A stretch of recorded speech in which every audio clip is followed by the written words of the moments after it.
Dukes here. Wanted to make this quick video. Last week, Daymond John of Shark Tank mentioned about changing up your environment, changing up the scenery, where you work to kind of get more creative in that and just kind of change it up. You know, go to a library, go to a restaurant, go to a bar, you know, so bring your laptop, go outside, go to the park, go to a coffee shop, you know, go somewhere. And so yesterday I was trying to write an email. I write a daily email to my tribe and I just was drawing a blank. It was like 45 minutes. That opening sentence is so important and I just couldn't think of anything opening. So I went down to like the body of the paragraph. I had an idea or two, but I really need to start from the top. That's just what when I write emails, it has to flow from top to bottom for me. And I couldn't think of anything in the middle. Then I go back up to the opening line. I couldn't do it. So I took Daymond John's advice and I packed up the laptop and I went down the street to the coffee shop about a mile down the street.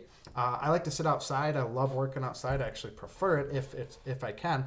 And now that it's in Vegas, it's fall and it's cooling down. It's about 90 now, so really cold. And I ended up sitting outside yesterday afternoon at the coffee shop to write the email. I set up my laptop. I put on a YouTube. I have a YouTube playlist of like mindset, motivational, inspirational videos that I just listen to kind of while I blog, while I write emails, while I do my writing. I like listening to that type of stuff.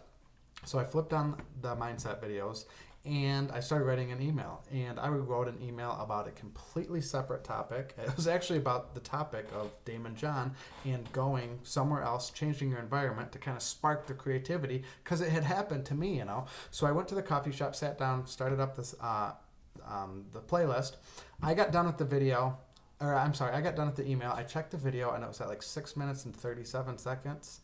I'd written an email in just over 6 minutes on a completely different topic. You know, I mean, it was a pretty short email, but there is a lesson in there. The lesson was, hey, sometimes you got to get up and go experience something else, you know, to kind of spark the creativity. I ended up writing a blog post I turned that email into a blog post, and then I also wrote an email for today at the coffee shop. So I was at home, kind of had writer's block, you know, I spent 45 minutes, could not come up with an email, went to the coffee shop I was probably there an hour and a half, wrote 2 emails and a blog post, just kind of sparked that creativity. So I thank Daymond John for that. That was some great advice. I'm glad I watched his live stream. It's absolutely true. Sometimes you just need to change up your environment, you know, to get to spark that creativity. Sometimes I just pull up the laptop at the kitchen table, you know, or the kitchen counter. Sometimes I can write from there, you know, just a different environment. So that's the message today: is change up the environment. You never know what could happen. You might write 2 emails and a blog post in about an hour and a half. So that's the message. Thank you.